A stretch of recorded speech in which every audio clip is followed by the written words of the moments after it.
Hello दोस्तों, I welcome you all in this new video. मैं हूं आपका दोस्त और मेंटोर सत्यम, और आज की इस वीडियो में हम डिस्कस करने वाले हैं हमारा चैप्टर नंबर 6। इसका नाम है the beginning of Indian civilisation. यानी कि जो इंडियन सिविलाइजेशन है उसका बिगिनिंग कौन से दौर में हुआ, कौन सी सिविलाइजेशन थी जो उस टाइम पे इमर्ज हुई। ठीक है, उसके पहले एक कोट है बहुत ही इंपॉर्टेंट, जो कि बीबी लाल जी का कोट है। ठीक है, उन्होंने क्या कहा है कि the most ancient civilisation of India known variously as the Harappan, Indus और इंडस सरस्वती सिविलाइजेशन। इन्होंने कहा कि जो एंशिएंट सिविलाइजेशन है सबसे पुराना वो है हमारा इंडस सिविलाइजेशन, या उसको हड़प्पन सिविलाइजेशन या इंडस सरस्वती सिविलाइजेशन भी कहा जाता है।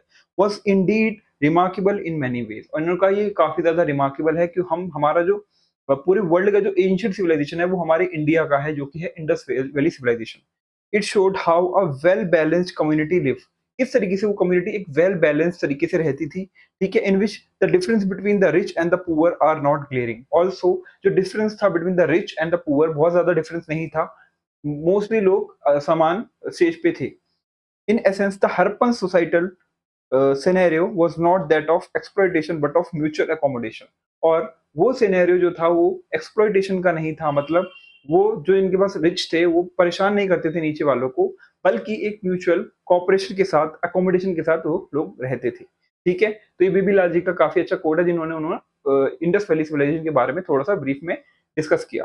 ठीक है, तो इस क्वेश्चन से हमारे जो तीन बिग क्वेश्चन है ना वो हमारे सॉल्व होने वाले हैं। पहला क्वेश्चन है कि व्हाट इज सिविलाइजेशन, एक्चुअली में सिविलाइजेशन होता क्या है। ठीक है, एंड सेकंड है what was the earliest civilisation of the Indian subcontinent, हमारे इंडियन सबकॉन्टिनेंट का अर्लीस्ट सबसे पुराना सिविलाइजेशन कौन सा है। एंड थर्ड क्वेश्चन है what were its major achievements, और उसके मेजर मेजर अचीवमेंट्स क्या है वो भी हमें इस चैप्टर से समझने को मिलेगा। ठीक है, तो पूरा चैप्टर देखना है, बिल्कुल भी वीडियो को स्किप नहीं करना है, हम ईच एंड एवरी टॉपिक को अच्छे से डिस्कस करेंगे। ठीक है, सो यहाँ पे देखो एक इमेज दी हुई है जिसका ये है नॉर्थ गेट की, कहाँ की, north gate entrance of Dholavira castle area. Dholavira एक प्लेस है जो कि हड़प्पन सिविलाइजेशन का ही पार्ट है, जो कि गुजरात के अंदर लाया करता है। इसका नाम है धोलावीरा। ठीक है, तो ये उसका एक एंट्रेंस गेट आपको दिख रहा होगा। ठीक है, ये उसका एंट्रेंस गेट है। एंड ये देखिए किस तरीके से ब्रिक वर्क यहाँ पे हुआ है, जो कि दर्शाता है कि वहाँ के लोग किस तरीके से अपनी क्या कहते हैं इमारतों को बनाते थे, इंफ्रास्ट्रक्चर को बनाते थे। ठीक है, अब सबसे पहले क्वेश्चन हमारे माइंड में आएगा या आपके माइंड में भी आएगा कि सिविलाइजेशन होता क्या है। देखो, हिंदी में बात की जाए तो सिविलाइजेशन का मीनिंग होता है सभ्यता, कोई भी सभ्यता, इंसानों की सभ्यता को सिविलाइजेशन कहते हैं। ठीक है, at the end of chapter 4 we saw the first human group settling down, practicing agriculture, developing some technologies such as construction, metallurgy, transportation and moving towards civilization। यानी कि इसके पहले वाले फोर्थ चैप्टर में हमने डिस्कस किया था किस तरीके से हमारा जो फर्स्ट ह्यूमन ग्रुप है वो सेटल डाउन करने लग गया, ये वो एग्रीकल्चर को प्रैक्टिस करने लग गया और some kind of technology develop करने लगी इरिगेशन के अंदर, कंस्ट्रक्शन के अंदर, मेटलर्जी के अंदर, ट्रांसपोर्ट, ताकि वो एक सिविलाइजेशन की तरफ बढ़े। ठीक है, सो यहाँ पे पूछा जाएगा कि आपसे कि मेटलर्जी क्या होता है। मेटलर्जी देखो क्या होता है, includes the techniques of extracting metals from nature. यानी कि नेचर के अंदर कहाँ कहाँ मेटल जो है वहां से हम उसको एक्सट्रैक्ट करेंगे, उसको प्योरीफाई करेंगे, उसको कंबाइन करेंगे एंड उससे एक साइंटिफिक स्टडी ऑफ मेटल बनाए, मतलब उसको साइंटिफिक स्टडी करेंगे उस मेटल की। ठीक है, उसको हम कहते हैं मेटलर्जी।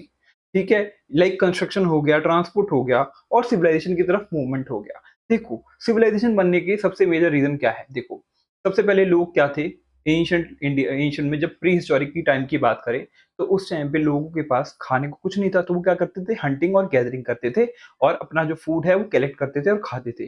धीरे धीरे क्या हुआ, उन्होंने फायर का डेवलपमेंट किया, धीरे धीरे फिर उन्होंने ग्रुप्स का डेवलपमेंट किया, ग्रुप बनाने लग गए और ट्राइब्स बनाने लग गए, फिर विलेजेस टाउनशिप में कन्वर्ट होने लग गए। बट बेसिकली होता क्या था, अब जो है वो एग्रीकल्चर स्टार्ट कर दिया उन्होंने, different different variety of foods का। ठीक है, क्रॉप्स का। एंड उसके बाद क्या हुआ, अब वो लोग जब अपना कंजम्पशन कर लेते थे तो उनके पास एक्स्ट्रा बच जाता था, तो उनको अब क्या जरूरत है, वो जो एक्स्ट्रा कंजम्पशन है, वो जो एक्स्ट्रा बचा हुआ है कंजम्पशन करने के बाद, उसको उनको बेचना होता था। तो उसके लिए सबसे जरूरी चीज क्या है, रिक्वायरमेंट है, सबसे जरूरी चीज है मार्केट की। अगर मार्केट होगी तो वो इजीली अपना सामान जो है बेच पाएंगे। एंड धीरे धीरे इसी वजह से क्या हुआ, टाउनशिप डेवलप होने लग गई और धीरे धीरे निर्माण होने लग गया सिविलाइजेशन का। सिविलाइजेशन से कनेक्ट, ट्रांसपोर्टेशन कनेक्टिविटी अच्छी होने लग गई और मार्केट एरिया बनने लग गया सिविलाइजेशन के अंदर, लाइक इंडस वैली सिविलाइजेशन के अंदर हड़प्पा, मोहनजोदारो, ये सारी जो सिटीज हैं यहाँ पे मार्केट्स लगने लग गई और लोग एक दूसरे से कनेक्ट होने लग गए। ठीक है? इस तरीके से सिविलाइजेशन का डेवलपमेंट हुआ। तो व्हाट देन इज सिविलाइजेशन? यहाँ पे वही क्वेश्चन आया कि what then is civilisation? Civilisation होता क्या है? हम उसको स्टडी करते हैं मेटलर्जी, कंस्ट्रक्शन इस तरीके से, बट वो सिविलाइजेशन होता क्या है? In general the term is used for an advance stage of human societies. ये जो है टर्म यूज की जाती है फॉर द एडवांस स्टेज। जब भी वर्ड आएगा सभ्यता यानी थोड़ी एडवांस है, उनकी थिंकिंग मॉडर्न है, उनकी टेक्नोलॉजी थोड़ी एडवांस्ड है, इकोनॉमिकली वो वेल ऑफ है। ठीक है? ये सारी चीजें कह सकते हैं कि सिविलाइजेशन का पार्ट है। To be precise, we will consider here that a civilization should have at least the following characteristics. यानी कि अगर कोई भी सिविलाइजेशन है तो उसकी ये फॉलोइंग कैरेक्टरिस्टिक्स अगर हैं तो हम उसको सिविलाइजेशन की कैटेगरी में पुट करेंगे। ठीक है? सबसे पहला है some form of government and administration. देखो, कोई भी सिविलाइजेशन को रन करने के लिए गवर्नमेंट और एडमिनिस्ट्रेशन की रिक्वायरमेंट होती है, तभी वो एक अच्छे से फंक्शनिंग सिविलाइजेशन बन पाएगी। ठीक है? टू मैनेज और more complex society it and it's many activities. ठीक है? उनकी डिफरेंट डिफरेंट एक्टिविटीज हैं और उस सोसाइटी को मैनेज करने के लिए रूल्स एंड रेगुलेशंस लाने के लिए एडमिनिस्ट्रेशन और गवर्नमेंट की रिक्वायरमेंट पड़ती है। सेकंड है अर्बनिज्म, यानी कुछ मॉडर्न कल्चर की फॉर्म में वो रहे, ना कि रूरल में, अर्बन में रहे। ठीक है? टाउन प्लानिंग, लाइक किस तरीके से आप टाउन प्लानिंग करते हो, टाउन में कौन से घर कहाँ बनेंगे। ठीक है? और किस तरीके से एडमिनिस्ट्रेशन बिल्डिंग कहाँ बनेगी, ये सब इस सब को कहते हैं टाउन प्लानिंग। कहाँ से रिवर पास होगी, कहाँ से कैनाल पास होगा, ठीक है, कहाँ से बाउंड्री होगी और कहाँ से सिटीज का निर्माण होगा। इस ये सारी चीजें जो है टाउन प्लानिंग में आती हैं।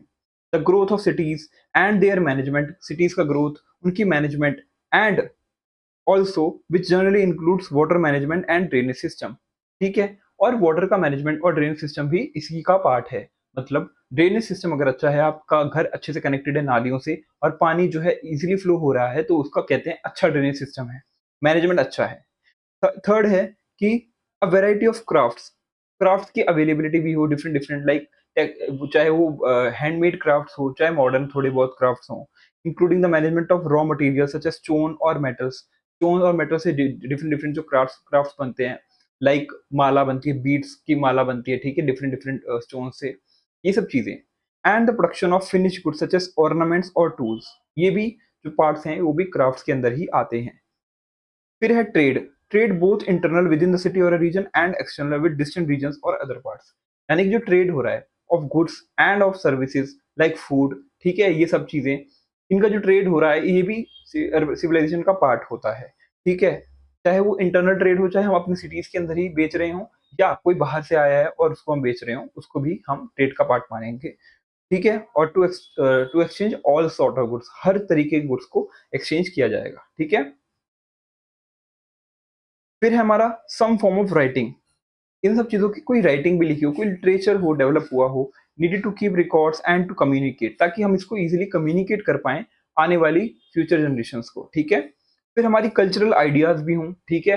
हर सिविलाइजेशन का कल्चर जो है होना चाहिए, क्योंकि वो कल्चरल आइडिया से ही हम आइडेंटिफाई करते हैं कि ये सिविलाइजेशन ये कल्चर को फॉलो करती है, ये सिविलाइजेशन ये कल्चर को फॉलो करती है। ठीक है? लाइक उनकी लाइफ कैसी है, उनका वर्ल्ड कैसा है, वो अपने आर्ट को किस तरीके से एक्सप्रेस करते हैं, अपने आर्किटेक्चर को किस तरीके से बनाते हैं। लाइक हम हिंदुओं में टेम्पल्स का कंस्ट्रक्शन अलग तरीके से होता है। ठीक है? मुस्लिम्स में मॉस्क का कंस्ट्रक्शन अलग तरीके से होता है। तो क्या डिफरेंस है? ये आर्किटेक्चर डिफरेंस है। लिटरेचर किस तरीके से लिखा जाता है, ठीक है, ओरल ट्रेडिशंस क्या हैं, किस तरीके से पास ऑन होती हैं चीजें, एंड सोशल कस्टम्स क्या हैं। ठीक है? ये सब चीजें भी पार्ट है सिविलाइजेशन का। एंड लास्ट है अ प्रोडक्टिव एग्रीकल्चर। ठीक है? एक प्रोडक्टिव एग्रीकल्चर होना चाहिए जहाँ क्रॉप्स की अच्छी फसल उगे, लोग एक दूसरे को ट्रेड कर पाएँ अच्छे से और कंजम्पशन पॉसिबल हो पाए। ठीक है? Enough to feed just not just villages but also to the cities. अपने विलेजेस के कंजम्पशन के बाद हम उसको सामान ले जाएंगे सिटीज में बेचेंगे, ताकि हमारा कुछ मुनाफा भी हो और उन लोगों को भी एग्रीकल्चरल प्रोडक्ट्स मिल पाए। ठीक है? ये सब चीजें आती हैं।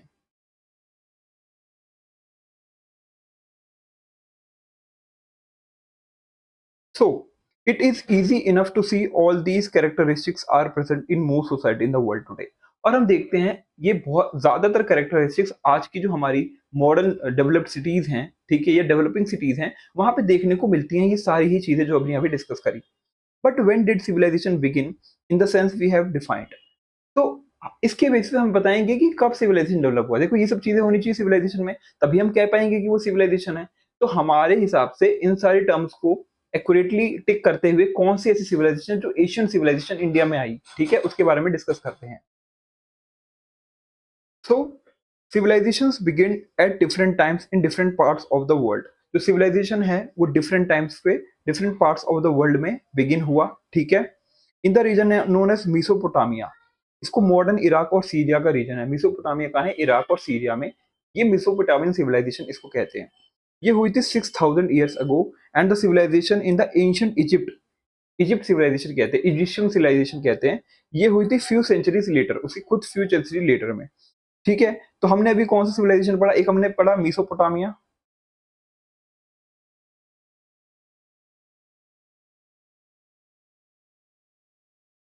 मिसोपोटामिया सिविलाइजेशन था हमारा इराक एंड सीरिया में। एंड हमारा दूसरा सिविलाइजेशन था, ठीक है, कौन सा था हमारा दूसरा सिविलाइजेशन? हमारा था इजिप्शियन सिविलाइजेशन। तो अभी हमने देखा ये दो सिविलाइजेशन के बारे में। फर्स्ट है हमारी मेसोपोटामिया सिविलाइजेशन जो हमारी इराक और सीरिया के पास थी। सेकंड है हमारी इजिप्शियन सिविलाइजेशन जो कि इजिप्ट के पास थी, ठीक है। तो इसी तरीके से you will learn about these and a few more civilisation in a later grade. आगे अब फ्यूचर में आप और अच्छे से पढ़ पाएंगे इनके बारे में। इन many ways humanity would not have reached its present stage without the enormous contribution of advances of those ancient civilizations। और कह सकते हैं ह्यूमैनिटी जो आज इस इतना मॉडर्न सिविलाइजेशन में हम पहुंचे हैं, ये नहीं पहुंच पाते अगर ये जो पुरानी सिविलाइजेशन है इनका कंट्रीब्यूशन ना होता तो, ठीक है। For now, however, we will only look at the Indian subcontinent and its northwest region in where story begins। और अभी के टाइम पे हम सिर्फ हमारे इंडियन सिविलाइजेशन लोग लाइक इंडस वैली सिविलाइजेशन जो कि नॉर्थ वेस्ट इंडिया का पार्ट था उसके बारे में बेसिकली मेजर डिस्कस करेंगे। तो कह सकते हैं कि जो हमारा इंडिया का जो पार्ट था हमारा नॉर्थ वेस्ट इंडिया का, ये वाला हिस्सा,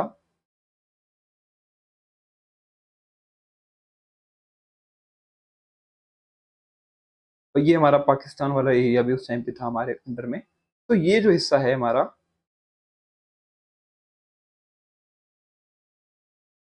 ये हमारा हिस्सा है इंडस वैली सिविलाइजेशन। ये हमारा इंडस वैली सिविलाइजेशन और ये हमारा नॉर्थ वेस्ट इंडिया जो है, यहाँ मेजर जो पार्ट था वो इंडस वैली सिविलाइजेशन का पार्ट था, ठीक है। और ये देखिए हमारी जो टाइमलाइन है थोड़ी बहुत वो दर्शाती है हमें कि हम किस तरीके से हमारा जो टाइमलाइन है वो आगे बढ़ा। लाइक 4000 बीसीई में बिगिनिंग हुआ था मेसोपोटामियन सिविलाइजेशन। 4000 बीसीई में बिगिन हुआ था मेसोपोटामियन सिविलाइजेशन। एंड 3000 बीसीई में हुआ था इजिप्शियन सिविलाइजेशन का बिगिनिंग, ठीक है। एंड अराउंड 2000 बीसीई में इंडस सरस्वती सिविलाइजेशन जिसको हम इंडस वैली सिविलाइजेशन भी कहते हैं उसका डेवलपमेंट हुआ, ठीक है। उसका जो फॉर्मेशन हुआ वो इनके बीच में हुआ, लाइक इस वाले पीरियड में और इस वाले पीरियड के बीच में जो हमारा इंडस वैली सिविलाइजेशन डेवलप हुआ, ठीक है। इतना समझ आया? ठीक है, हमारा इन दोनों पीरियड्स के बीच में जो है, इन दोनों पीरियड्स के बीच में हमारा इंडस वैली सिविलाइजेशन बिगिन हुआ। इन दोनों सिविलाइजेशन के बीच में हमारा इंडस वैली सिविलाइजेशन जो है वो हमारा था ये टाइम पीरियड पे, ठीक है।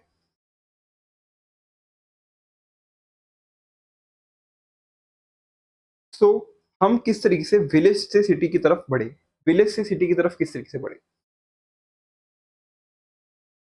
ठीक है।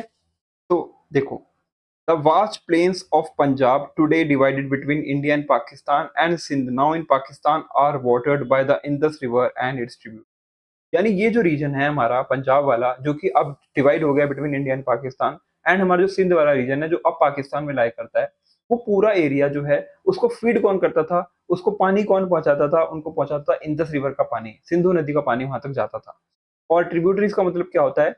जब कोई रिवर, जो मेन रिवर जो होती है उससे कोई छोटी रिवर आके मिलती है, जो छोटी रिवर होती है उसको हम ट्रिब्यूटरी कहते हैं। A river that flow into a large river और lake. For instance the Yamuna is a tributary of Ganga. Yamuna क्या है? ट्रिब्यूटरी है गंगा की, ठीक है। So this made those plains fertile and therefore favourable to agriculture. इस पानी के आने की वजह से वहां की जो मिट्टी थी वो फर्टाइल हो गई, एग्रीकल्चर पॉसिबल हो सकता था। इस वजह से लोग वहां पे आए और रहने लगे। रहने की वजह से वहां पे सिविलाइजेशन डेवलप हुआ। देखो, आप ऐसी जगह पे क्यों जाओगे जहाँ पे पानी नहीं होगा, जहाँ पे आप खाना नहीं उगा सकते? तो आप वहीं जाओगे जहाँ पे आप पानी आपको इजी अवेलेबिलिटी मिले, खाने की अवेलेबिलिटी हो, तभी आप वहां पे रहोगे। तभी जो इंडस वैली सिविलाइजेशन थी वो इंडस नदी के किनारे बनी, because Indus was a major river and, ठीक है, और गंगा रिवर सिस्टम के बारे टाइम पे, उस टाइम पे उन लोगों को पता नहीं था इतना अच्छे से, वो बाद में डेवलप हुआ रीजन अच्छे से, बट ये वाला जो इंडस वाला रीजन था ये पहले डेवलप हुआ, इस वजह से इसको हम इंडस वैली सिविलाइजेशन का पार्ट बोलते हैं। A little further east, a few millenniums ago, another river, the Saraswati River, used to flow from the foothills of Himalayas through Haryana, Punjab, parts of Rajasthan and Gujarat. And उसके थोड़ी सी और हम waste की east की तरफ आएंगे तो हमें मिलेगा सरस्वती रिवर, जिसको हम अब घग्गर रिवर कहते हैं, बिकॉज अब वो रिवर नहीं है, बची नहीं है, वो रिवर सूख चुकी है, तो उसका नया नाम है घग्गर रिवर। ठीक है, तो ये रिवर जो है ये हमारे राजस्थान हरियाणा वाले रीजन से फ्लो करती थी, एंड इस वजह से यहाँ पे भी जो इंडस वैली सिविलाइजेशन थे उसका एक्सटेंशन हुआ, इंडस वैली सिविलाइजेशन का, उस रिवर के साथ साथ यहाँ पे भी एक्सटेंशन हुआ, वहां के लोग यहाँ पे भी आए क्योंकि यहाँ सरस्वती रिवर फ्लो करती थी, वो भी एक मेजर रिवर थी। ठीक है, और पंजाब हरियाणा राजस्थान जैसे एरिया को उसने पानी पहुंचाया और इस वजह से वहां पे लोग आके रहे। In this whole region, from about 3500 BC, villages grew into towns with increasing trade and other exchanges. Those towns further grew into cities. This transition happened around 2600 BC. और जैसे जैसे लोग यहाँ पे रहने लगे, 3500 3500 BC से लेके 2600 BC तक पूरा एरिया सिविलाइजेशन की तरह डेवलप हो गया। ठीक है, यहाँ पे टाउन डेवलप हो गए, सिटीज डेवलप हो गई, और ये ट्रांजिशन जो है 2600 तक बहुत अच्छे से हो गया। ठीक है, बहुत अच्छे से मतलब डेवलप हो गया पूरा Indus valley civilisation. So archaeologists gave this civilization several names: Indus, Harappan, Indus Saraswati, and Sindhu Saraswati civilization. और आर्कियोलॉजिस्ट जो कि खुदाई करते हैं और रिमेन्स को फाइंड करते हैं, हिस्ट्री बताते हैं, उन्होंने बोला कि ये जो रिवर है, ये जो सिविलाइजेशन है, इसका नेम है Indus civilisation, Harappan civilisation, Indus Saraswati civilisation और सिंधु सरस्वती सिविलाइजेशन। चारों ही नेम से इसको डिनोट किया गया। We will use all these terms. Its inhabitants are called Harappans. It is one of the ancient civilization of the world. तो हम यहाँ के लोगों को क्या बोलेंगे? हरप्पन्स बोलेंगे, बिकॉज ये हरप्पन सिविलाइजेशन था। ठीक है, हरप्पा सिटी के फर्स्ट टाइम डेवलप हुई थी हरप्पा, तो इस वजह से हम कहेंगे ये हरप्पन सिविलाइजेशन भी कहते हैं इसको, और यहाँ के लोगों को हम कहेंगे हरप्पास। ठीक है, इतना समझ आया? And this development is also called the first urbanisation of India. Also हम इस डेवलपमेंट को कहते हैं first urbanisation of India. India के टाइम में पहली बार अर्बनाइजेशन हुआ था। ठीक है, इस मैप को देख लेते हैं। तो इस मैप में हमारा नॉर्थ वेस्ट इंडिया बहुत अच्छे से दिखा रखा है इन लोगों ने। जैसे मैंने भी अभी मैप बनाया था, तो ये हमारा जो नॉर्थ वेस्ट इंडिया है, इसको बहुत अच्छे से देखो इन्होंने मार्क कर रखा है। ठीक है, एंड यही चीज मैंने भी अभी आपको मैप पे बना के दिखाई थी। हमारा नॉर्थ वेस्ट इंडिया जो है मेजरली जो पार्ट था वो था हमारा, ठीक है, इंडस वैली सिविलाइजेशन का पार्ट। इस तरीके से देखो यहाँ पे उन्होंने नॉर्थ वेस्ट इंडिया को मार्क कर रखा है। तुर्का गेंदोल जो यहाँ पे नीचे लिखा है, ये एक साइट थी जो कि अब पाकिस्तान के अंदर लाई करती है। ये भी इंडस वैली सिविलाइजेशन की ही साइट थी। ठीक है, different sites present in the Indus valley civilisation, like Mohenjodaro, Harappa, Lothal, Dholavira, Kot Diji, Sutkagen गेंदो, different there are many names, but major जो है वो काफी कम थी।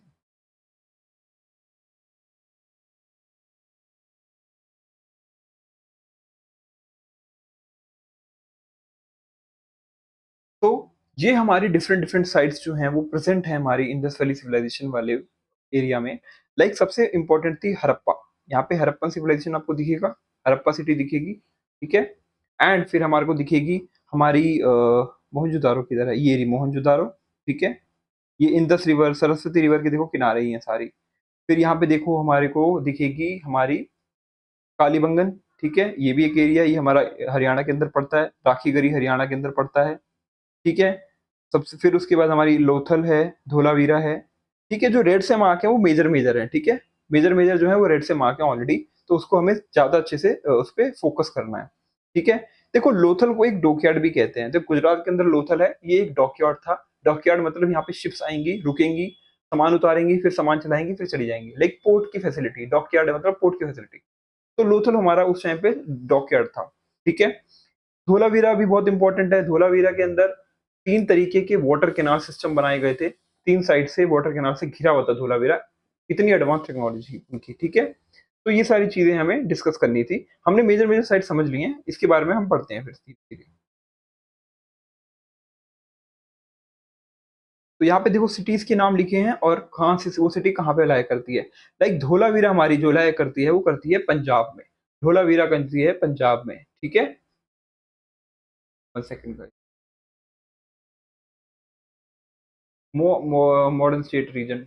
नो नो नो, एक चीज अगर है, दूसरी बताता हूँ।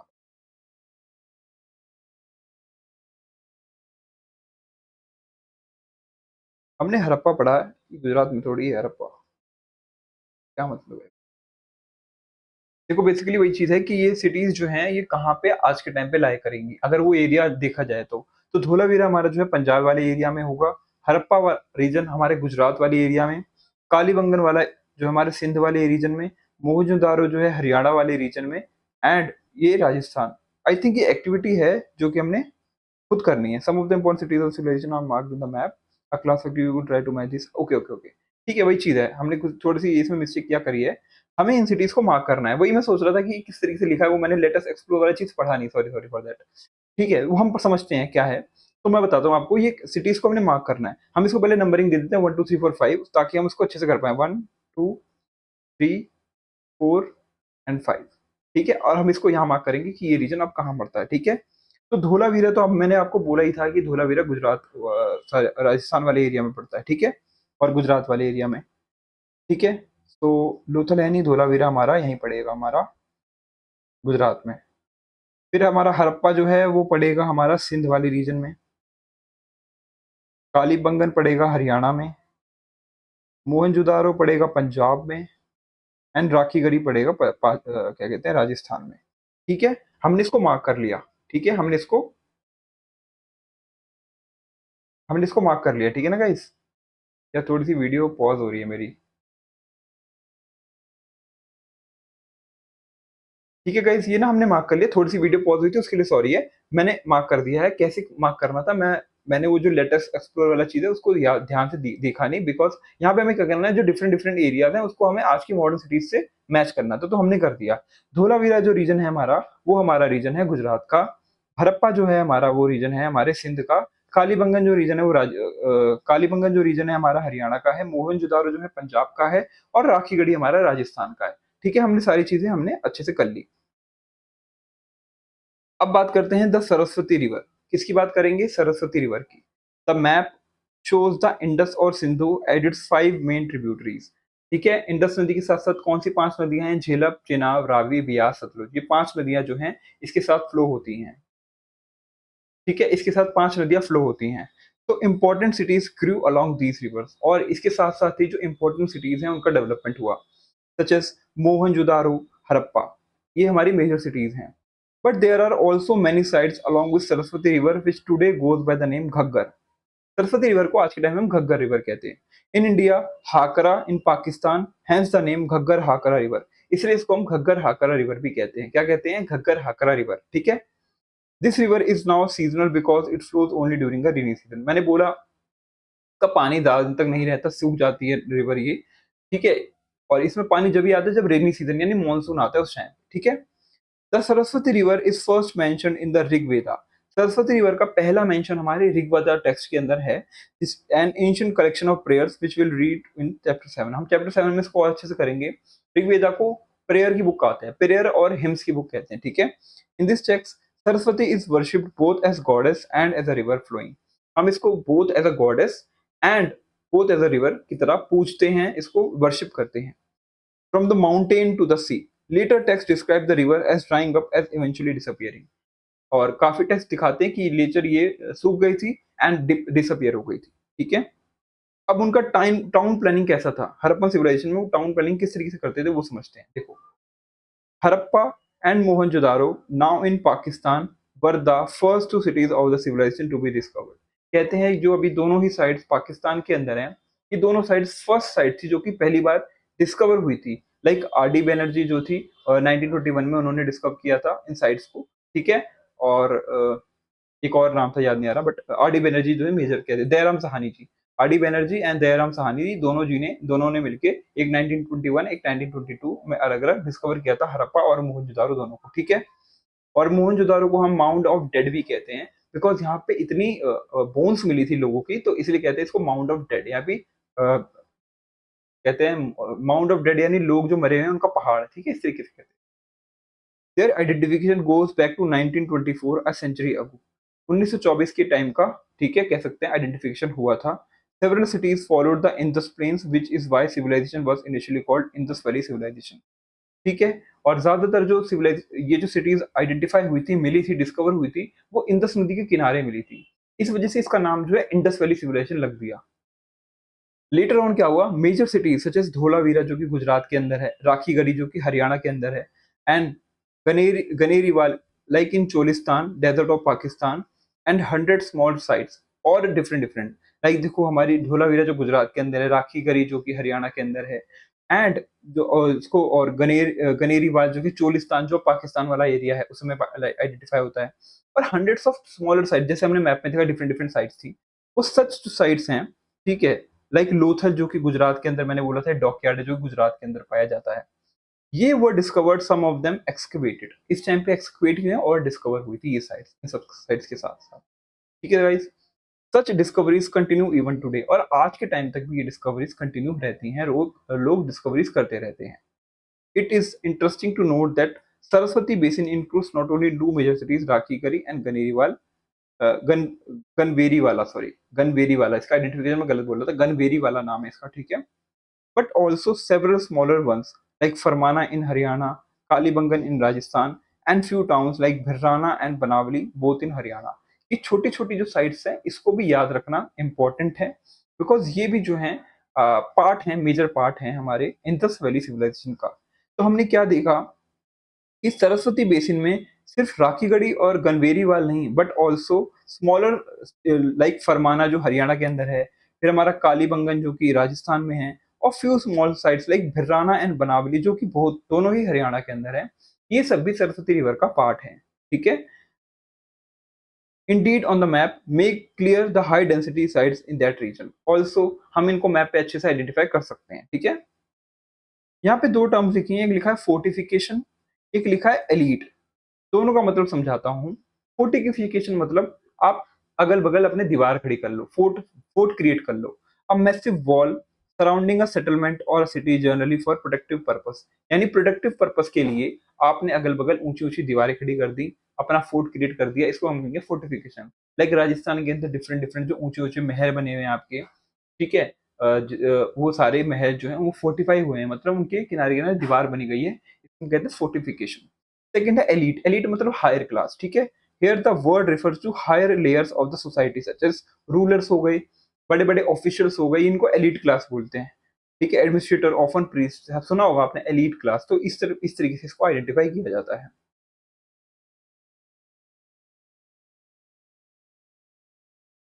So the larger Harappan cities were built according to the precise plans, और ये जो हरप्पन सिटीज हैं ये प्रिसाइज प्लान के साथ बनाई गई थी।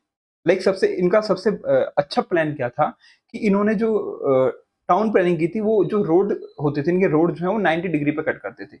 लाइक अगर मान लो एक यहाँ पे मैं आपके सामने एक वॉल वो बनाऊं छोटा सा, ठीक है?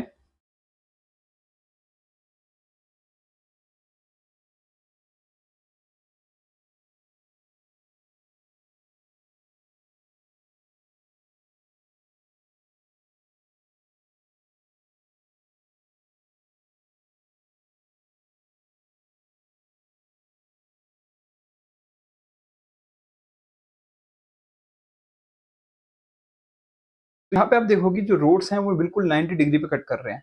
इधर से इधर तक आओगे 90 डिग्री, इधर से इधर तक आओगे 90 डिग्री। मतलब बिल्कुल स्ट्रेट कटिंग होती थी रोड्स की, ठीक है? इस तरीके से रोड डेवलप होते थे यहाँ पे। ऑल्सो एक चीज़ और भी थी यहाँ पे कि यहाँ पे जो ये फर्स्ट है, ये सेकंड है, ये थर्ड है, ये फोर्थ है, इस तरीके से एरिया डिवाइड होते थे, और हर एरिया में अलग कैटेगरी के लोग, मतलब हर टाइप ऑफ पर्सन्स रहते थे। मतलब मान लो ये वाला एरिया है, फर्स्ट है, तो यहाँ पे सारे टाइप के लोग रहेंगे, लाइक कॉबलर रहेगा जिसको मोची कहते हैं, मोची रहेगा, आर्टिसंस रहेंगे, नॉर्मल लोग तो रहेंगे ही, मतलब ये वाले सारे लोग भी रहेंगे, फिजिशियन रहेगा, डॉक्टर, ऐसे ऐसे बिल्कुल एकदम करेक्ट, मतलब ये लोग इस तरीके से प्लानिंग के साथ यहाँ पे बसावट करते थे। और सेकंड एरिया में भी सिंपल सारी चीजें ऐसी रहेंगी, थर्ड एरिया में भी। ऑल्सो इनके जो 90 डिग्री की लेन्स है, ये रोड्स हैं, ये रोड हैं सारे कट कर रहे हैं। जैसे आज के टाइम में हम देखेंगे मोस्ट ऑफ द जगह पे ऐसे रोड्स नहीं मिलेंगे आपको, टेढ़े मेढ़े मिलेंगे, लेकिन ये 90 डिग्री उस टाइम पे ही मिल गए, यानी बहुत ज्यादा एडवांस सिविलाइजेशन थी, ठीक है? और यहाँ पे आप देखोगे कि 90 डिग्री पे कट कर रहे हैं, और हर एक घर ना ड्रेनेज से कनेक्टेड है, मतलब हर एक घर का ड्रेनेज बहुत क्लियर है, प्रॉपर है, और हर एक घर के अंदर एवरी हाउस, जो भी घर है, वहाँ पे एक छोटा-सा वेल है कि वहाँ से पानी निकाल सकते हो। और फर्स्ट या सेकंड स्टोरी तक की बिल्डिंग्स भी बनी हुई थी। यानी हमारे घर में जो 1 मंजिल, 2 मंजिल बनी होती है, वैसे उनके भी बनी हुई थी। इसके बारे में और आगे डिस्कस करते लिखा हुआ है, अभी समझते हैं। दे हैड वाइड स्ट्रीट्स, जैसे मैंने बोला वाइड स्ट्रीट्स थी, which were often oriented to cardinal directions. Cardinal मतलब नॉर्थ, साउथ, ईस्ट, वेस्ट, ये डायरेक्शंस कैसी है? कार्डिनल डायरेक्शंस हैं। Most cities seem to have been surrounded by fortification, जैसे मैंने बोला सिटीज जो थी फोर्टिफिकेशन थी, अगल बगल जो थे हमारे लोग थे जो अगल बगल मतलब दीवारों से घिरा हुआ था।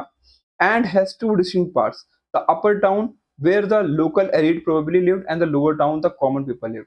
यानी वेस्ट वाले सेक्शन में एलिट क्लास के लोग रहते थे और ईस्ट वाले सेक्शन में लोअर क्लास के, मिडिल क्लास के लोग रहते थे। समझे आप? एक चीज मैं और बता दूं कि जो ये वाला है, कुछ इस तरीके से इनका सेटलमेंट होता था। इसको कहते थे सिटाडेल, इसको कहते थे लोअर टाउन। सिटाडेल और लोअर टाउन। तो सिटाडेल में कौन होते थे?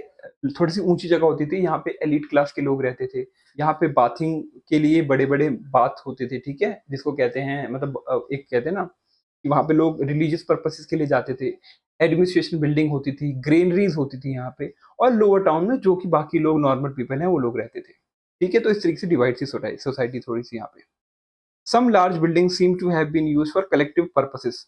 ठीक है, और कुछ बिल्डिंग्स जो है कलेक्टिव पर्पसेस के लिए यूज होती थी। ठीक है, फॉर इंस्टेंस जो वेयर हाउसेस हैं, where goods to be transported were stored, warehouses में जो गुड्स हैं उनको यहाँ पे स्टोर किया जाता था। Individual houses of various sizes line the street and smaller lens. ठीक है, इंडिविजुअल हाउसेस जो है बिल्कुल लाइन में होते थे। Interestingly the quality of construction was the same for all the small and big house. ये चीज बहुत अच्छी थी कि क्वालिटी कंस्ट्रक्शन की वो दोनों, चाहे वो चाहे वो कोई अमीर घर हो, अमीर पर्सन का घर हो, चाहे lower middle middle class person का घर हो, दोनों का जो कंस्ट्रक्शन मटेरियल था वो बिल्कुल सेम था।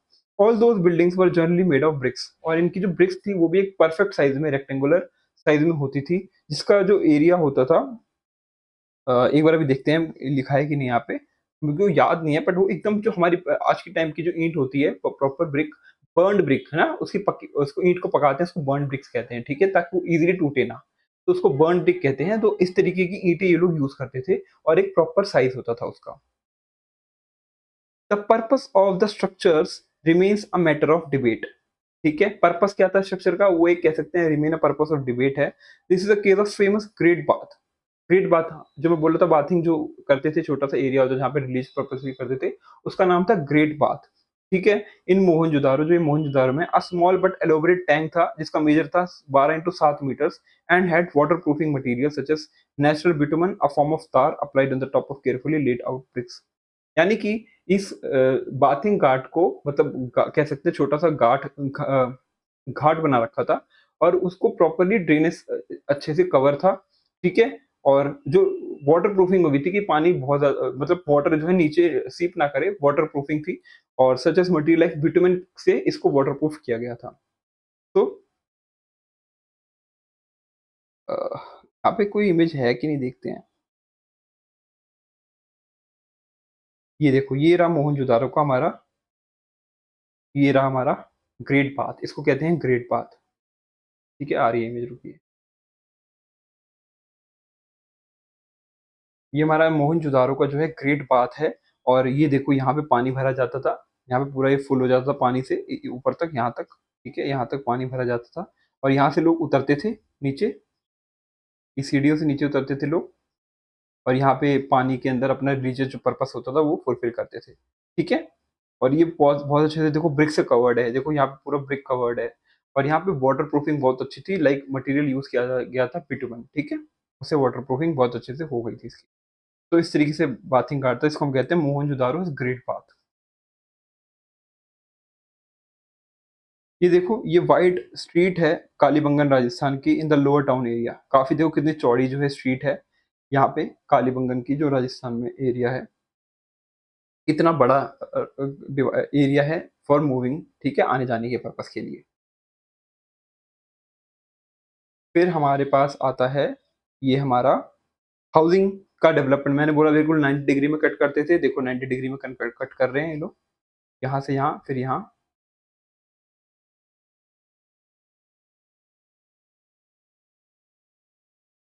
देखो बिल्कुल 90 डिग्री में, ठीक है?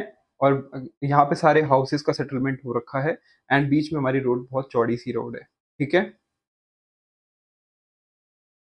ये हमारी जो है रोड है, यहाँ से ऐसे मूव हो रही है ये पूरी रोड, ठीक है? और किनारे-किनारे हमारी सेटलमेंट है। ये हमारी सेटलमेंट है, ये हमारी सेटलमेंट है, ये हमारी सेटलमेंट है, ये हमारी सेटलमेंट है। और ये प्रॉपर्ली ड्रेनेज से कनेक्टेड थे, ठीक है?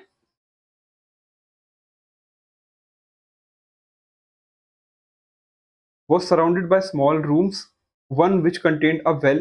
There were drain in the one corner of the tank to empty it from time to time to refill the fresh water.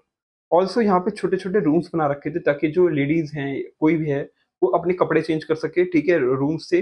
और यहाँ पे कुआं भी था किनारे की साइड जहाँ से पानी भर के आप रिलीजियस पर्पसेस एक्टिविटीज को परफॉर्म कर सकते हैं। और यहाँ पे एक टैंक को एम्प्टी करने के लिए एक कॉर्नर भी था, वहां से अगर आप खोल देंगे इसको तो पानी नीचे चला जाएगा और टाइम टू टाइम इसको फ्रेश वाटर के साथ फिल कर सकते थे बिकॉज़ फ्रॉम द पानी, वो सोर्स क्या था, कुएँ के सोर्स था।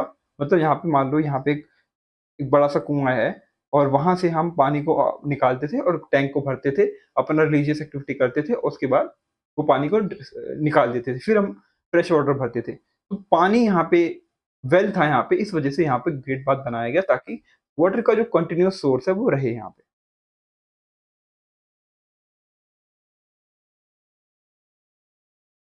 So what was the purpose of such a structure? ठीक है, मैंने तो आपको बता दिया क्या पर्पस था, बट यहाँ पे आर्कियोलॉजिस्ट के मन में था कि पर्पस क्या था इस ग्रेट बाथ का। एंड इन्होंने पॉसिबल इंटरप्रिटेशंस निकाले। A public bath for people, like लोगों को नहाने के लिए जगह मिल गई। Bath for royal family only, कह सकते हैं कि यहाँ पे सिर्फ रॉयल फैमिली आके बाथ लेती थी, ठीक है, जो रॉयल पर्सन्स हैं। कह सकते हैं tank used for religious rituals, basically ये रिलीजियस रिचुअल्स के लिए ही यूज होता था। The first interpretation is now ruled out because it turns out that this is the city most houses had individual bathroom. ये जो पहली वाली थी कि यहाँ पे लोग आते नहाते थे, ये तो बिल्कुल ही गलत है बिकॉज़ हर घर में, मैंने बताया था कि हर घर में एक वेल था, छोटा कुआँ था, ताकि लोग ईज़िली वहाँ से नहा सकें, अपने पर्पसेज़ को फुलफ़िल कर पाएँ। तो ये पर्पस के लिए तो यूज़ नहीं करेंगे, तो ये तो रूल आउट हो गया था पहले ही। दूसरा बता कि रॉयल फैमिली आके यहाँ पे यूज़ करती थी और रिलीजियस पर्पसेज़ के लिए था, इसको भी देखते हैं, ठीक है? ये दोनों कह सकते हैं कि मेजर पर्पस के लिए यूज़ होता, बेसिकली ये मेजर रिलीजियस पर्पसेज़ के लिए यूज़ होता था। अब बात करते हैं हमारी वाटर मैनेजमेंट की। सबसे अच्छा वाटर मैनेजमेंट मैं पहले ही बता दूं धोलावीरा का था, 3 साइड से कैनाल का डेवलपमेंट हुआ, ठीक है? The Harappans gave much importance to the water management and cleanliness. Water management like drainage system and cleanliness, सफाई में बहुत अच्छे थे ये लोग। और आज का जो मॉडर्न सिस्टम है इससे भी काफी एडवांस थे, ठीक है? यानी अगर आज यहाँ पे बारिश हो जाए, ठीक है, तो बिल्कुल रोड्स ब्लॉक हो जाते हैं, बट ऐसा उस टाइम पे नहीं होता था, उनका इतना अच्छा drainage system. They often had separate areas for bathing in their homes. उनके घरों में सेपरेट जगह होती थी जहाँ पे वो लोग नहाते थे जाके, ठीक है? These were connected to a larger network of drains. मैंने बताया कि ड्रेनेज से कनेक्टेड था, which generally ran below the streets and took the waste water away. Street के बिल्कुल किनारे-किनारे रहता था और वो हर घर के साथ कनेक्टेड था, ठीक है? ये कुछ इमेज दी हुई है ड्रेनेज सिस्टम की गुजरात के अंदर, लोथल के अंदर, ठीक है? प्रॉपर्ली अभी समझ नहीं आएगा बट मैं आपको उस तरीके से समझा देता हूँ कि ये ड्रेनेज के पर्पस के लिए यूज़ होता था area. Also in Mohenjodaro people drew water from hundreds of wells made of bricks. Mohenjodaro में हंड्रेड्स ऑफ वेल्स थे जहाँ से लोग पानी निकालते थे और अपनी फुल रिक्वायरमेंट्स को फुलफिल करते थे, मोहनजोदारो, ठीक है?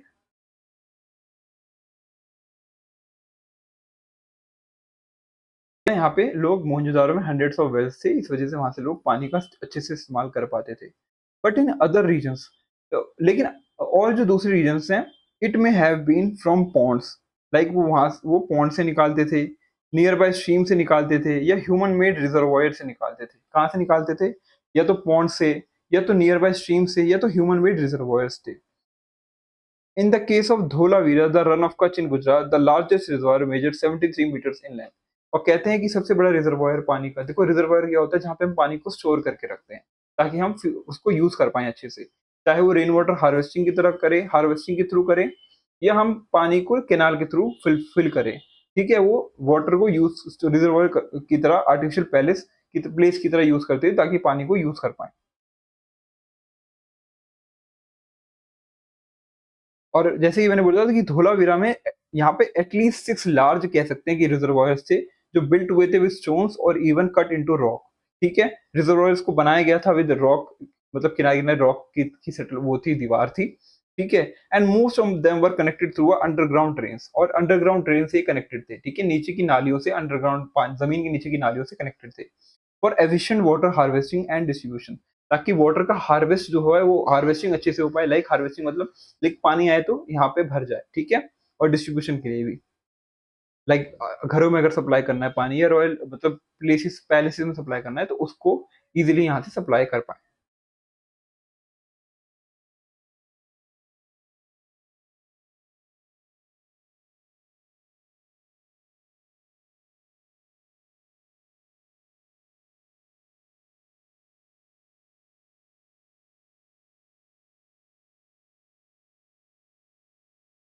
अब क्वेश्चन आता है कि व्हाट डिड हड़प्पन्स ईस्ट, मतलब हड़प्पन्स ईट, यानी हड़प्पन्स जो थे वो लोग क्या खाते थे, ठीक है? क्या खाते थे वो लोग, एक मेजर क्वेश्चन आता है।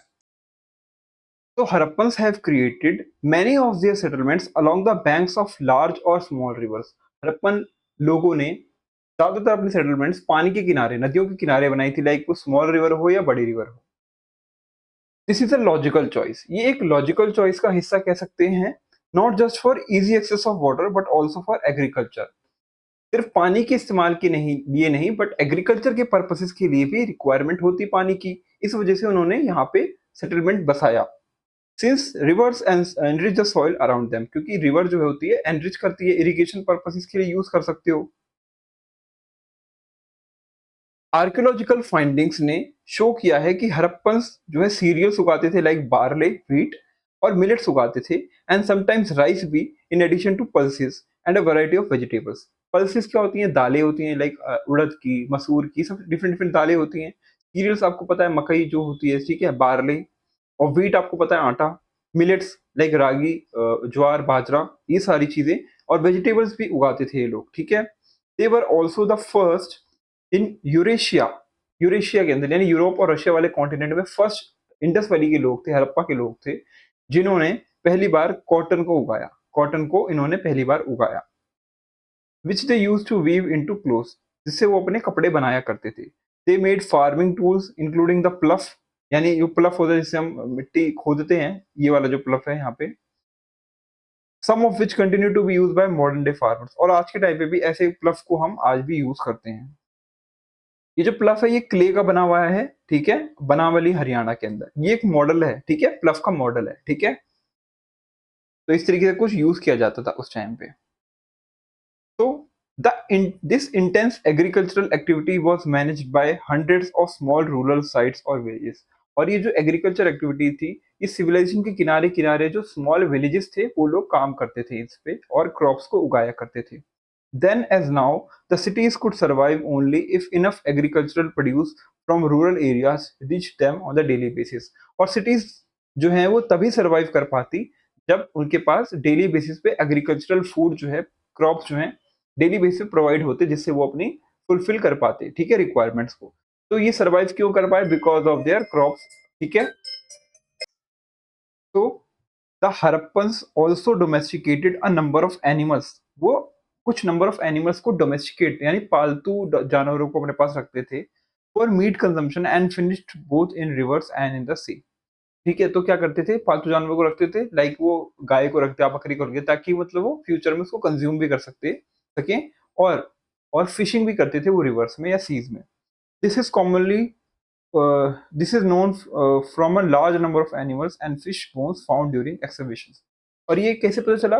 Because large number of animal bones और फिश बोन्स जो है पाई गई वहां पे, जिससे उनको आइडिया लगा एक्सकेवेटर्स को या आर्कियोलॉजिस्ट को कि हाँ ये लोग इस तरीके से कंजम्पशन करते थे। So what did Harappan cooking pots contain, Harappa के जो कुकिंग पॉट्स था जिसमें वो खाना वाना खाते थे, बनाते थे, वो कैसे दिखते थे? Scientific examination of clay pots have provided some answers. तो वो जो क्ले पॉट्स थे, क्ले की चिकनी मिट्टी के बने हुए जो पॉट्स थे, वो कुछ साइंटिफिक एक्सपेरिमेंट्स करने के बाद कुछ पता चलता है, both expected ones, dairy products and surprising ones such as remains of turmeric, ginger, banana, clearly their diet was quite diverse.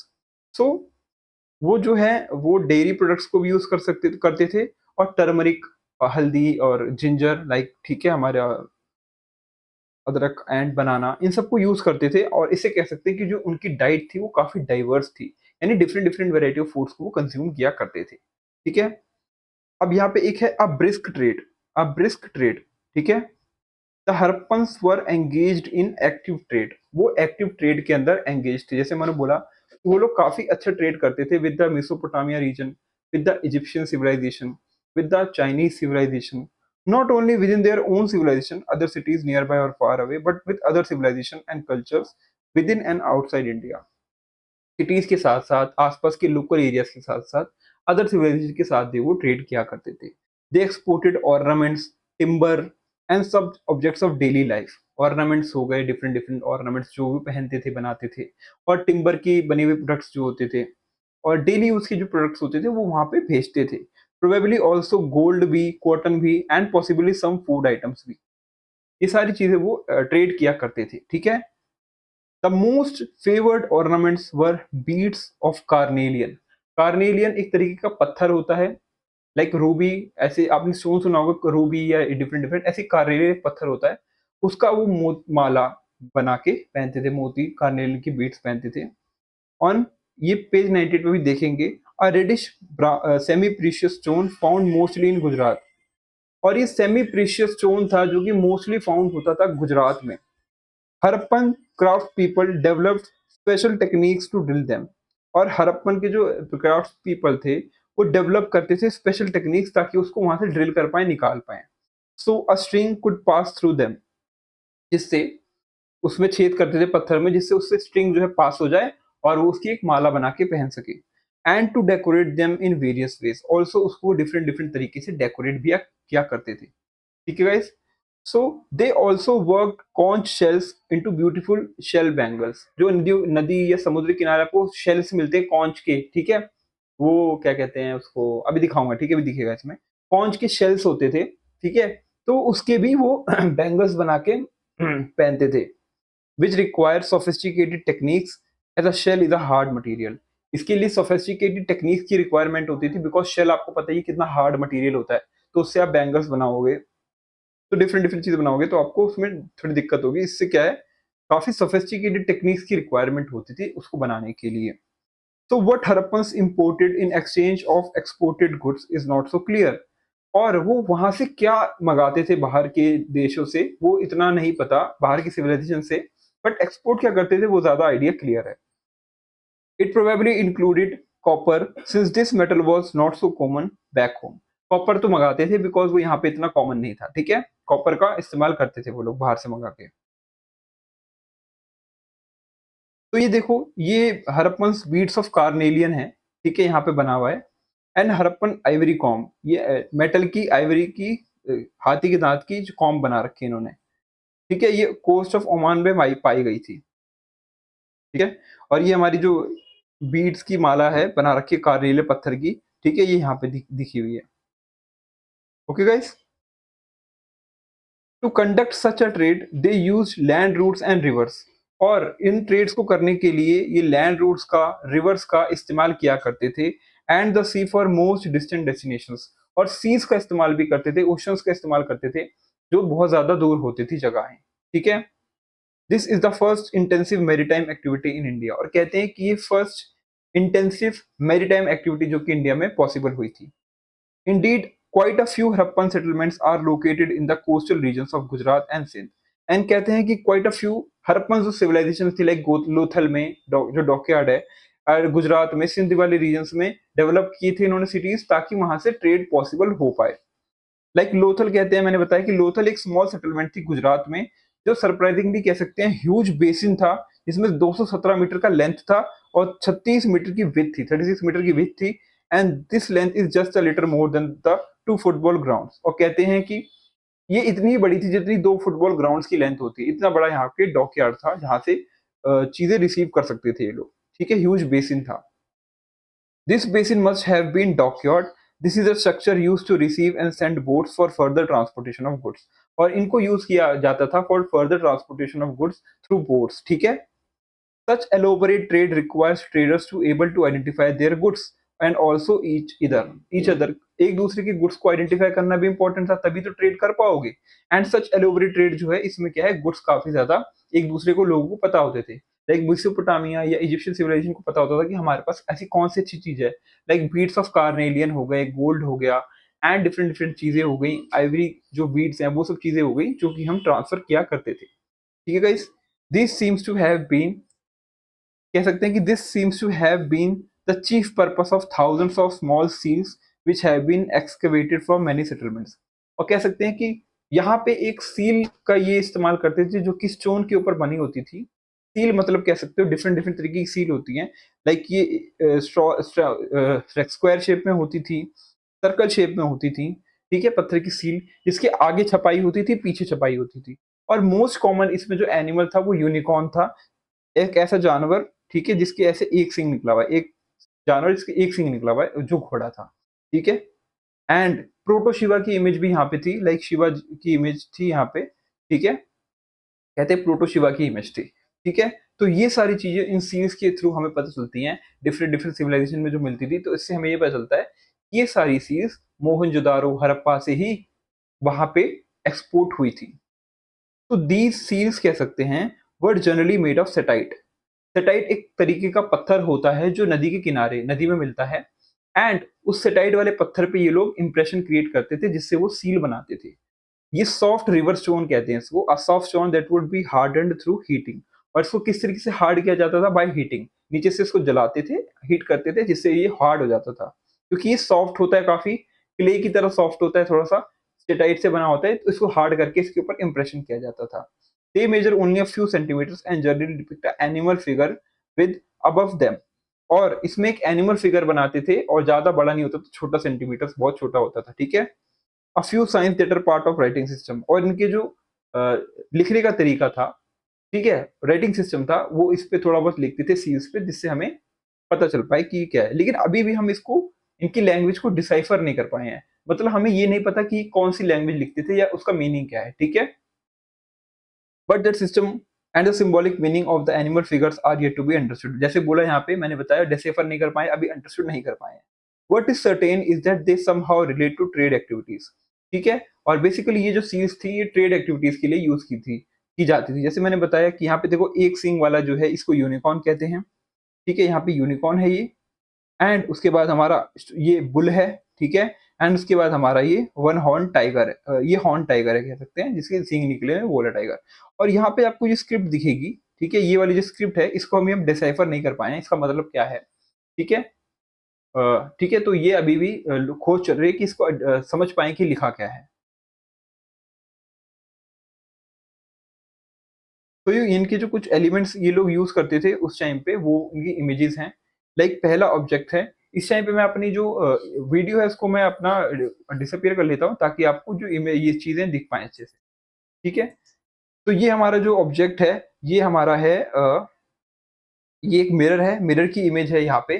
ठीक है, और ये शो करती है ब्रॉन्ज मिरर, ये ब्रॉन्ज का बना है, टेराकोटा पॉट, सो धोलावीरा के अंदर मिला था। और ये हमारा एक पॉट है। ठीक है, ये अर्थन पॉट है, इसके अंदर पानी वानी भरते थे ये लोग। और यहाँ पे देखो कितने अच्छे से डिजाइन बना हुआ है, कितने अच्छे से डिजाइन बना रखा है इन लोगों ने। ठीक है, डिफरेंट डिफरेंट तरीके से कलाकारी कर रखी है। उसके बाद ये हमारे स्टोन के पीसीज हैं, कुछ डिफरेंट डिफरेंट स्टोन के पीसीज हैं यहाँ पे। ठीक है, फ्यू स्टोन ये वेट की तरह यूज करते थे, यानी सामान को नापने तोलने के लिए। और ये देखो यहाँ पे एक चिसल बनी हुई है, जिससे हम जैसे अदरक कूटते हैं, मिर्च मसाले कूटते हैं ना, वही कूटने वाला चिसल है ये। ठीक है, ये चिसल है। उसके बाद इनका एक गेम है यहाँ पे, a game based engraved on small about 25 centimetre का। ठीक है, जैसे हम चेस खेलते हैं उस तरीके से कुछ है ये। और यहाँ पे क्या बना हुआ है ये, in the length of the का विसल। ये एक विसल की तरह है, जैसे हम सीटी बजाते हैं ना, ये विसल है। देखो यहाँ से फूंक मारेंगे और यहाँ से हवा निकलेगी, ये सीटी की तरह है। ठीक है, तो ये चीजें यहाँ पे हमें मिली करणपुरा राजस्थान के अंदर। तो Harappan design many games and toys to keep the adults and children amused, ताकि यहाँ के जो बच्चे हैं वो खेल सकें इन सब चीजों से। उसके बाद हमारे पास क्या आ रहा है, हमारे पास आया ये ब्रीडेड बियर्डेड प्रीस्ट। ठीक है, इसको हम कहते हैं अ statue of figure called priest king, although it is not known who the figure was. ठीक है, तो ये हमारा क्या है, एक प्रीस्ट की फोटो बना रखी है, बियर्डेड प्रीस्ट कहते हैं। यहाँ पे देखो इसकी बियर्ड है, इसको बियर्ड है और ये आंखें बंद करके है, और यहाँ पे देखो इसने एक शॉल ओढ़ रखी है जिसके ऊपर काफी कलरफुल पैटर्न बने हुए हैं। ठीक है, इन्होंने डिफरेंट डिफरेंट पैटर्न बना रखे हैं इस शॉल के ऊपर। सेकंड, यहाँ पे स्वास्तिक बना रखा है एक पत्थर पे, देखो स्वास्तिक का साइन है, ये हमारा स्वास्तिक का साइन है। तो इससे कह सकते हैं कि काफी एंशियंट टाइम से हम लोग स्वास्तिक वाला साइन यूज कर रहे हैं। ठीक है, और यहाँ पे एक टूटा हुआ सील है, पूरा पार्ट नहीं मिला है इसका। यहाँ पे थ्री, ये प्रोटो शिवा ही है, प्रोटो शिवा की इमेज है। यहाँ पे टीटी है, भगवान है। ठीक है, और इनके बगल में 4 एनिमल्स हैं, देखो 1 2 3 4, ये 4 एनिमल्स हैं इनके बगल में। ठीक है, तो और इनके फेस 3 है, एक यहाँ पे फेस है। ठीक है, यहाँ पे 3 फेस दिखाए गए हैं। ठीक है, उसके बाद हमारे पास ये हमारी डांसिंग गर्ल है। इसका जो स्टैचू है, ये डांसिंग गर्ल का स्टैचू है। ये ब्रॉन्ज का बना हुआ है, ये मोहनजोदारो में फाइंड किया गया था। इसकी हाइट है 10.8 सेंटीमीटर। उसके बाद ये हमारा क्ले का बना हुआ है। ठीक है, टेराकोटा फिगर है, इसका नाम ये नमस्ते करते हुए। ये डिजाइन है पॉट पे which seems to tell the story of thirsty cow. ठीक है, एंड उसके बाद हमारे पास ये है कहते हैं, ये पॉट है, ये हमारा पॉट है इस तरीके से। ठीक है, इसके ऊपर डिफरेंट डिफरेंट इमेजेस बनी हुई हैं, और इसके ऊपर एक स्टोरी बनी हुई है थर्स्टी काउ की। ठीक है, ये लोथल से फाइंड हुआ। तो ये हमारी जो चीजें हैं ये यहाँ से हमें मिली। ठीक है, ये सारी चीजें।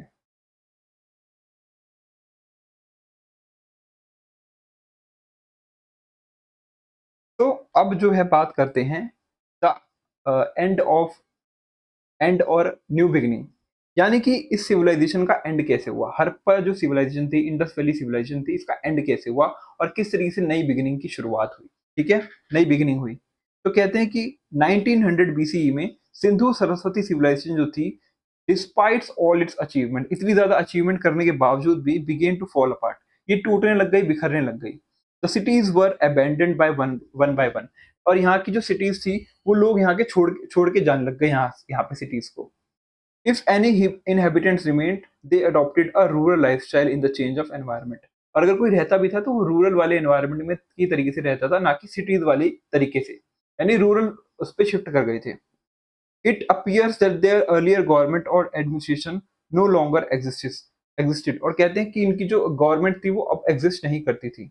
Gradually the Harappas scattered over hundreds if not thousands और small rural settlements, और कह सकते हैं कि हड़प्पन जो थे वो छोटी छोटी हंड्रेड्स ऑफ सेटलमेंट्स में डिवाइड हो गए। अभी तक एकजुट होकर रह रहे थे तो उसको सिविलाइजेशन कहते थे, टाउन कहते थे, सिटीज कहते थे, बट वो डिफरेंट डिफरेंट में डिवाइड हो गए, तो अब उसका कोई नाम नहीं रह गया, तो वो डिसअपियर होने लग गई। सो क्या हुआ, व्हाट कॉज दिस डिक्लाइन, ये ऐसा चीज हुआ क्यों। आर्कियोलॉजिस्ट कहते हैं, और उन्होंने प्रपोज किया है इसके पीछे काफी सारे फैक्टर्स हो सकते हैं। लॉन्ग बैक कह सकते हैं, it was thought that the warfare और invasion of many have destroyed the cities, but there is no trace of warfare और इन्वेजन। काफी लोग कहते हैं कि इन्वेजन हुआ था, लाइक आर्यन इन्वेजन हुआ था, जिन्होंने आर्यंस ने यहाँ पे आए और सबको मारा गया, और इस वजह से सिटीज को डिस्ट्रॉय किया गया। बट कोई ऐसा ट्रेस नहीं मिलता, कोई एविडेंस नहीं मिलता कि यहाँ पे वॉरफेयर हुआ भी था।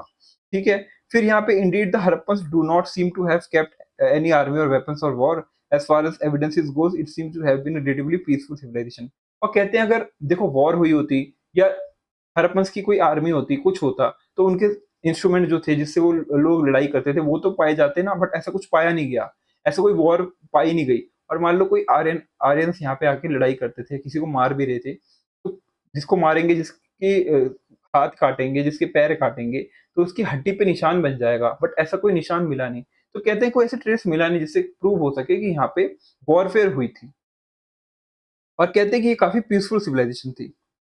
To factors are currently agreed upon, और दो फैक्टर्स कह सकते हैं कि मेजर थे।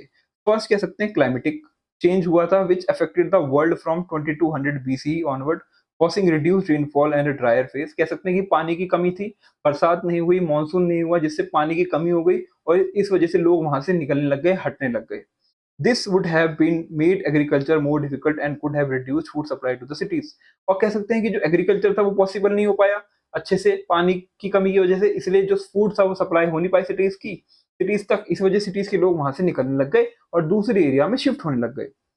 सेकंड रीजन कह सकते हैं सरस्वती रिवर जो है वो सूख गई, उसका सेंट्रल बेसिन सूख गया, पानी नहीं था। Suddenly cities there such as Kalibangan, Banawali, वहां के लोग वहां से छोड़ के भागने लगे, अबेंडन करने लग गए उसको। There could have been other factors, but these two remind us of how much we depend on the climate and environment for our well-being. और कह सकते हैं कि ये कितनी इंपॉर्टेंट चीजें हैं लाइक रिवर्स, इस पे हम इतना ज्यादा डिपेंडेंट है, तो हमें उनकी जो है परवाह करनी चाहिए। बिकॉज इतनी बड़ी सिविलाइजेशन जो थी वो इतनी अफेक्ट हो गई विदाउट वाटर, तो हमारी जो हम जो रह रहे हैं तो हमें भी तो वाटर को कंजर्वेशन करना चाहिए। ठीक है। तो although the cities disappeared, much of the Harappan culture and technology survived and was passed on to the next phase of Indian civilization, which we will explore in the further chapter. In future chapter में हम पढ़ेंगे कि किस तरीके से जो Harappan civilisation भले ही decline हो गई हो, बट उसकी जो चीजें थी जो वो लोग यूज करते थे वो पास ऑन हो गई दूसरी सिविलाइजेशन में, दूसरी चीजों में, जो कि हम अगले चैप्टर में पढ़ेंगे। तो हमने देखो चैप्टर अच्छे से क्लियर कर लिया, अच्छे से डिस्कस कर लिया। जो जो चीजें हमने पढ़ी कि हमने पढ़ी था Indus Harappan Sindhu Saraswati civilization is one of the oldest in the world, कह सकते हैं one of the oldest civilization है। वहाँ के जो लोग हैं हड़प्पन्स, वो प्लान करते हैं सिटीज को बहुत अच्छे तरीके से, एफिशिएंट वाटर मैनेजमेंट है, और डाइवर्स क्राफ्ट्स और ब्रिस्क वर्क जो है ट्रेड करते थे वो लोग। सेकंड है a productive agriculture brought a variety of crops to the cities, और different different variety of cities crops को वो उगाते थे और उनको ले जाके सिटीज में बेचते थे। And third, civilization eventually declined, civilization थी बाद में जाके डिक्लाइन हो गई because of dry up of Saraswati river and because of the Indus river. ठीक है, पानी की कमी की वजह से, probably because of the climatic and environmental changes, people return to their rural lifestyle, इसकी वजह से लोग वापस अपने गाँव वाले रूरल लाइफस्टाइल में ट्रांसफॉर्म हो गए। तो इसी तरीके से हमने जो चैप्टर को अच्छे से कंप्लीट कर लिया है। इसके नोट्स मैं टेलीग्राम चैनल में डाल दूंगा, आप उसको जाके वहां से डाउनलोड कर लेना।